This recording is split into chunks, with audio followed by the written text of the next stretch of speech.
Nous sommes au vendredi 26 avril de l'année 2024. Mesdames et messieurs, bonjour et décryptons ensemble l'actualité telle que vue, traitée et publiée par nos confrères de la presse écrite ce matin. Démarrons par la manchette du quotidien Maison, Journée internationale des filles dans le secteur du numérique. Le Bénin vise le leadership féminin dans les TIC et la ministre Aurélie Adamsoulé-Zoumarou met les bouchées doubles, nous informe ce matin le quotidien Maison.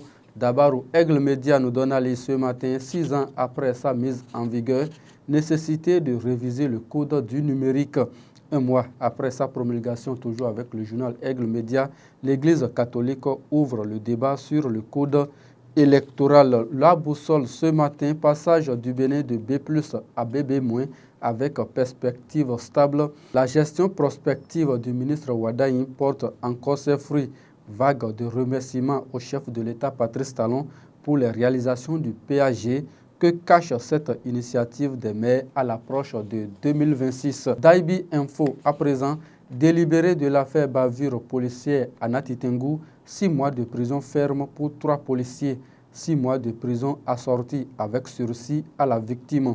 Acquittement de l'auteur de la vidéo de l'événement marche contre la cherté de la vie au Bénin.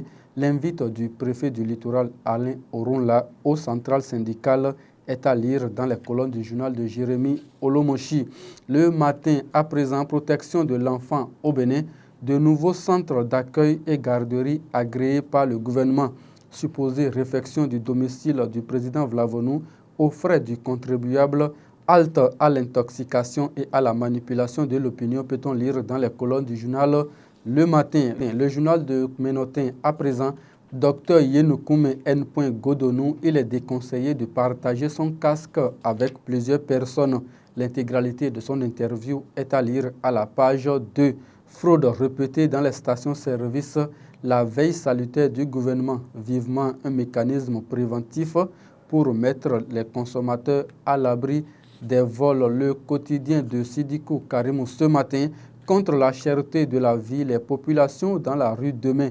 Pas de marche sans autorisation, prévient le préfet du littoral Alain Orunla. Les syndicalistes maintiennent le mot d'ordre et le journal se demande ce qu'il va se passer demain. Banikwara, les vendeurs d'essence frelatée communément appelés Payo, en grève, peut-on lire à la page 11. Le matinal à présent, protestation contre la cherté de la vie ce samedi au Bénin, des doutes sur la marche des travailleurs. Le préfet du littoral Alain Orunla exige des formalités. Les syndicalistes, eux, ne démordent pas. Colloque sur le code électoral, l'appel de l'Église catholique boycotté. Absence remarquée des partis politiques majeurs, nous informe le matinal. La Nation à présent, affaire bavure policière à Nati Tengou, 3 policiers maintenus en détention. Coopération Chine-Bénin, de nouveaux engagements stratégiques définis, nous informe le quotidien du service public. Les autres titres du quotidien Maison à présent, Assemblée générale extraordinaire de la plateforme multi-acteurs de la migration au Bénin, la promotion des droits des migrants au cœur des échanges, chantier du nouveau siège de l'Assemblée nationale, 85% comme taux d'exécution des travaux. Affaire bavure policière à Nati Tengou, le verdict sage de la Cour est à lire à la page 2.